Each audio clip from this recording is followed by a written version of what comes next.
Before this happened to me, I had no idea anything like this could happen. I was awakened by a presence.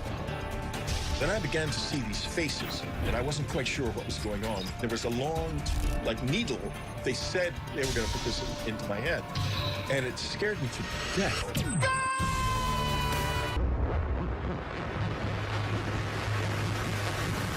They inserted something into me. I blacked out. Stop it, please, stop it. I had a close encounter of the third kind, for sake.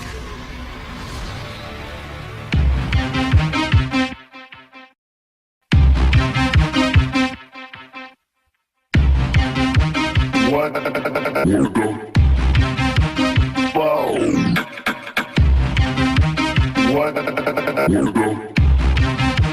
What the fuck?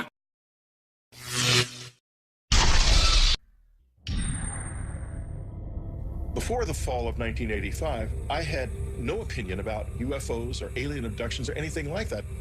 I probably would have scoffed, actually, at anyone who said they'd been abducted by aliens.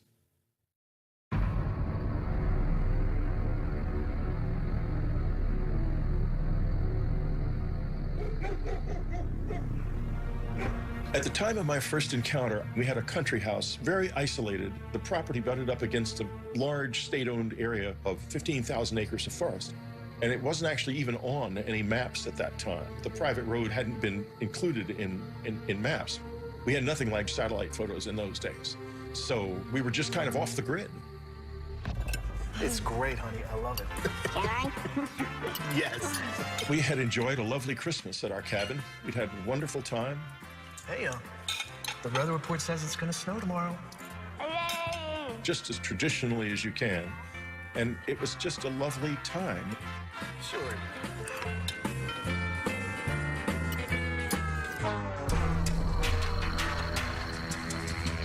Every night, I went from door to door and window to window, making sure everything was locked. Having lived in the city, I felt very isolated when I was out in that house. And I began to obsess about there being someone coming into the house at night when we were asleep. I would do that more than once, actually, in a night. I would wake up in the middle of the night and do it again. And I was filled with fear. I did not know really why.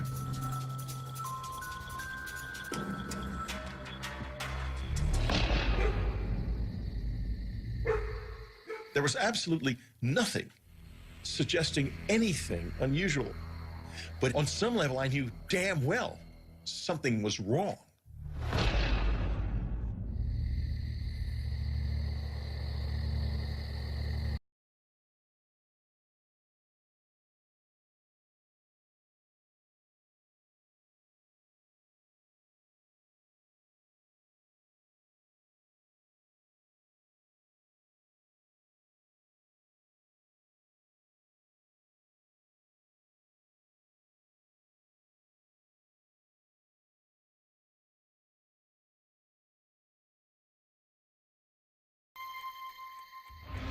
I was awakened by a whooshing sound.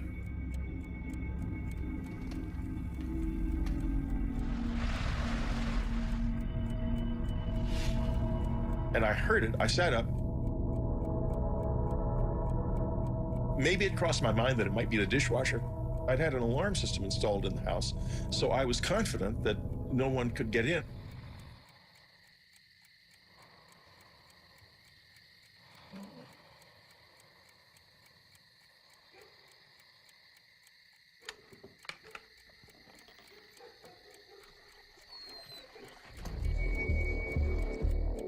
As I woke up, I became immediately aware of a presence.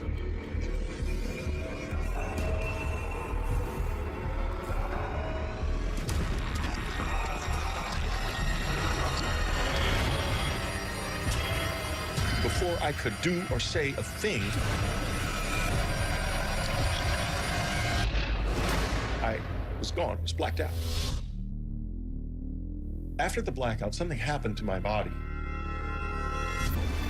I didn't feel anything. I could feel my core being, my inner self, but there was nothing happening on the surface. I was like paralyzed and I'd lost sensation.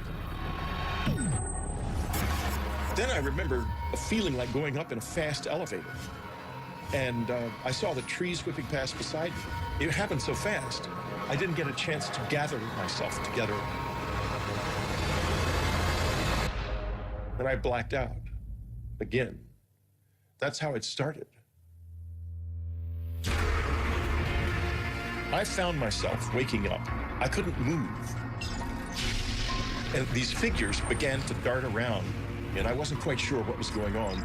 Then I began to see these faces, big, long, narrow faces with big black eyes, but they were short. It opened the box, and there was a long, like, needle thing in the box. They said that they were going to put this into my head, and it scared me to death. It was devastating. After they inserted the needle into my head, then the really unpleasant part physically began.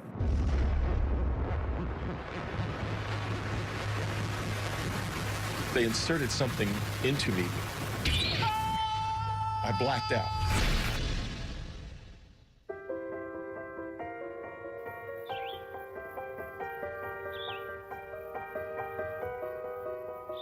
I woke up in the morning, confused. I felt like I'd been in a fight or something.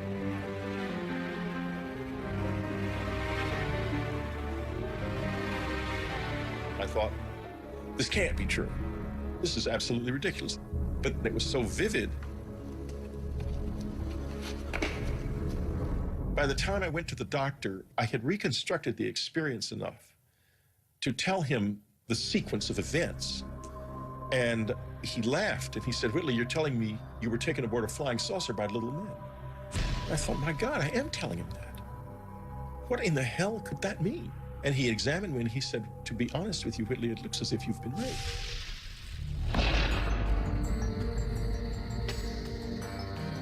In the weeks following this experience, I was very unstrung. I began to fear that something might happen to my family. I fought with my wife, and I tried to get her to go and live somewhere else with my son where they wouldn't be safe from them. Can I turn on TV? No. We're still having supper right now. But we're not talking. Well, then concentrate on eating your food. I think I was probably quite short with him at times during that period. I was very concerned about them both. Maybe we should take a trip to the city. Just get out of here for a while. At first, when the memories began to return, I just couldn't believe them. I thought that I had been drugged by somebody or been hypnotized and had this experience implanted in my mind. I did not want to believe I'd been abducted by aliens.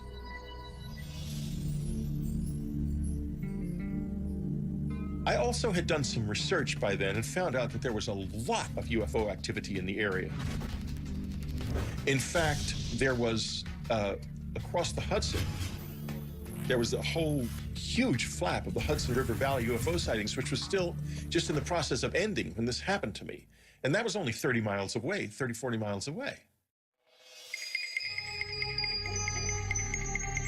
My brother had given me for Christmas a book called Science and the UFOs.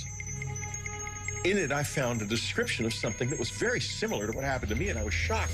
But I still was just scoffing at the idea of alien abduction, because at that point, anything but what might have really happened was what I wanted to grasp on. I wanted it to be something I could understand and handle, but I couldn't stop thinking, what if it's real?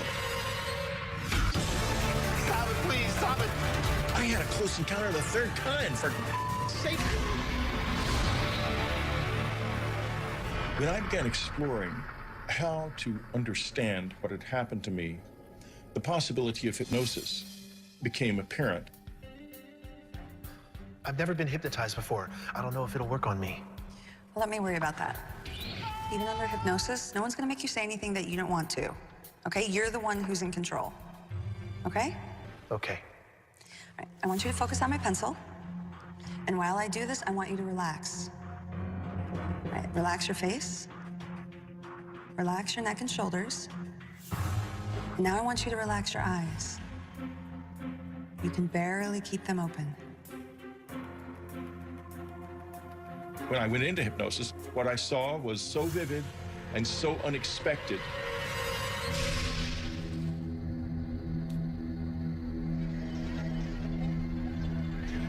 Something went past the window. Something went past the window? Something big. Someone else is in the room.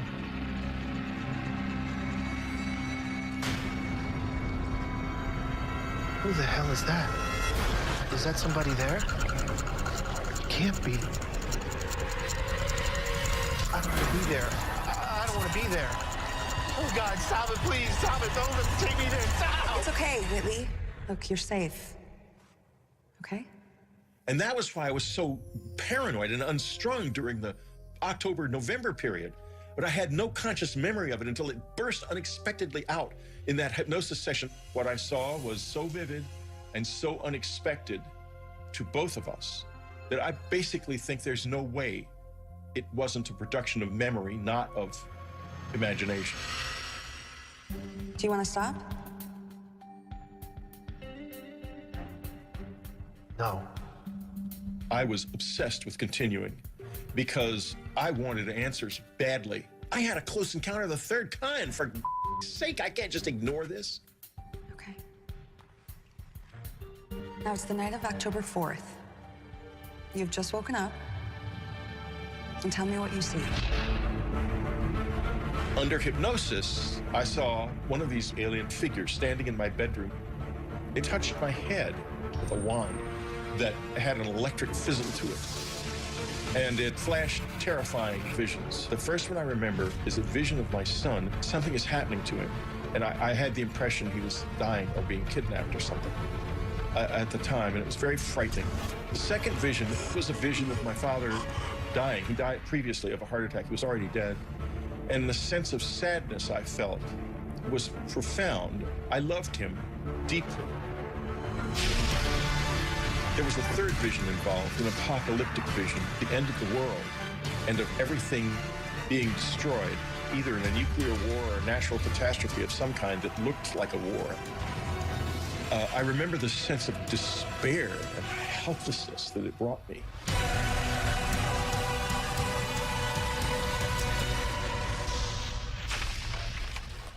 I've got to decide how I feel about this.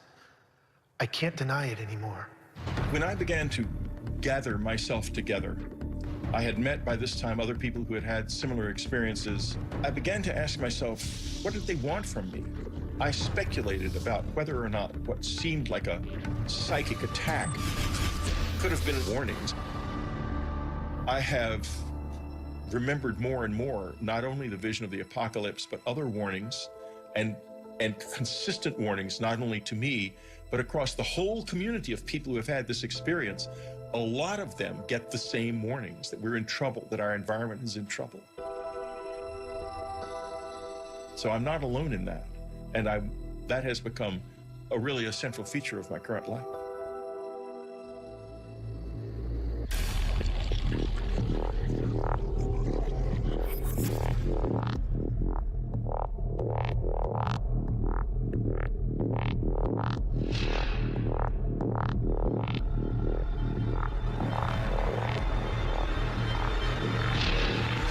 Oh, God.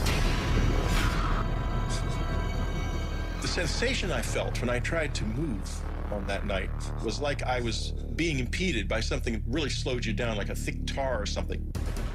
When they are there, you have a feeling that is almost impossible to describe. I was terrified, but I sort of forced a grin onto my face and tried to smile. I couldn't smile very well. I wanted to try to show them that I was not dangerous, that I was something that I wanted to know more. And there was a change then.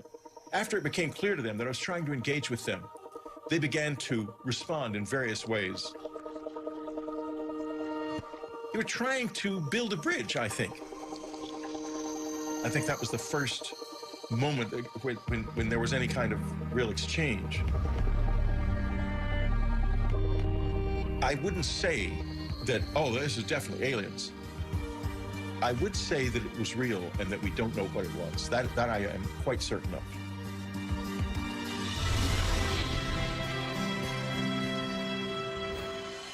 The public reaction to my book Communion was very complex. Literally, as soon as the book was published, letters that week, literally the week of publication, letters started coming. You got more letters.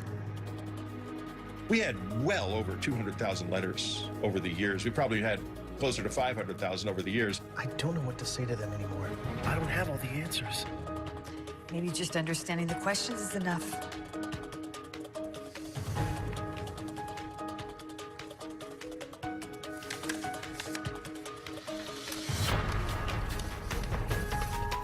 After I began to read them, I realized there's something happening on planet Earth that we do not acknowledge. We don't know what it is. Is it aliens? Is it something to do with us and something about the way we are that we don't yet understand? I don't know, but it's real. In the late summer, it became clear that we were running out of money. We began to not be able to pay our mortgage, and it became clear we had to leave. And so, at the same time, though, that this was happening, I was having one of the peak experiences of the whole thing. I'd begun meditating in the cabin because people had found the place. And there were other people out in the woods at night looking for the aliens with flashing flashlights up in the air and such childish stuff.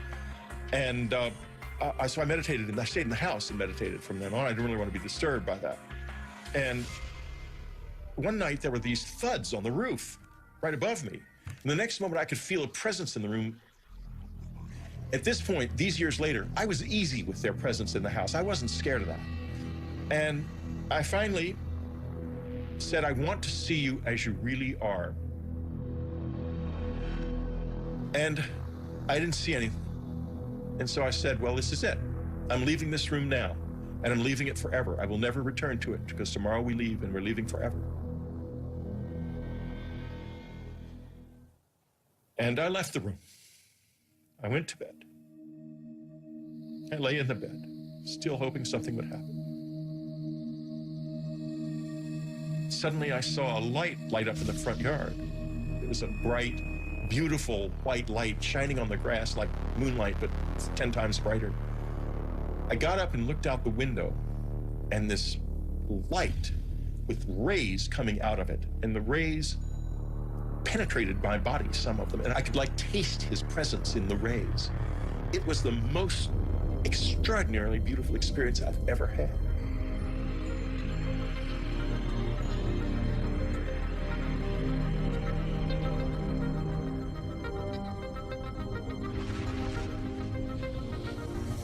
The next morning, we left the cabin, and the experiences have never been like that since then.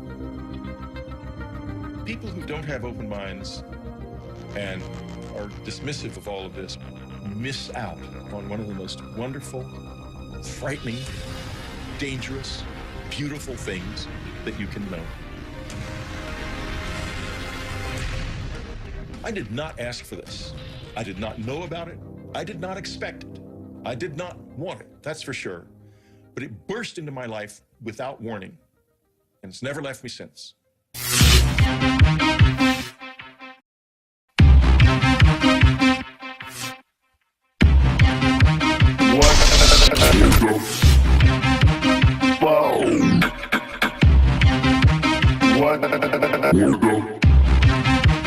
What the fuck?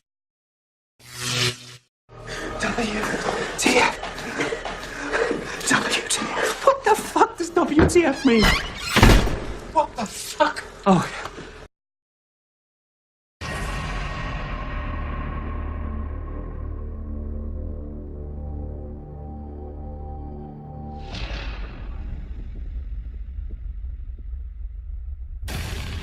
Before this happened to me, I had no idea anything like this could happen. I was awakened by a presence. Then I began to see these faces, and I wasn't quite sure what was going on. There was a long, needle. They said they were going to put this into my head, and it scared me to death.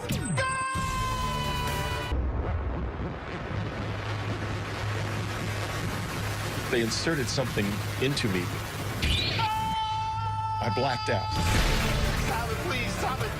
I had a close encounter the third kind, for sake.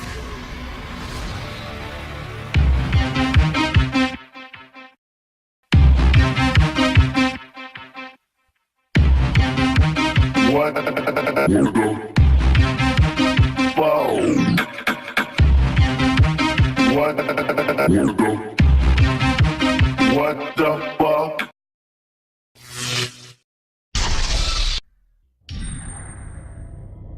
Before the fall of 1985, I had no opinion about UFOs or alien abductions or anything like that. I probably would have scoffed, actually, at anyone said they'd been abducted by aliens.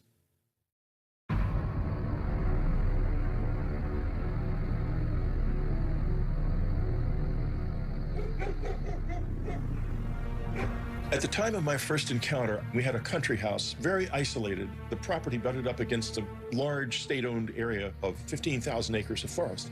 And it wasn't actually even on any maps at that time. The private road hadn't been included in maps. We had nothing like satellite photos in those days. So we were just kind of off the grid. It's great, honey. I love it. Can I? Yes. We had enjoyed a lovely Christmas at our cabin. We'd had a wonderful time. Hey, the weather report says it's gonna snow tomorrow. Hooray! Just as traditionally as you can. And it was just a lovely time. Sure.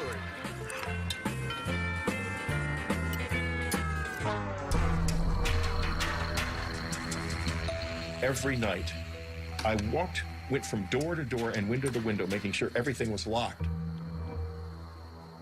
Having lived in the city, I felt very isolated when I was out in that house. And I began to obsess about there being someone coming into the house at night when we were asleep. I would do that more than once, actually, in a night. I would wake up in the middle of the night and do it again. And I was filled with fear.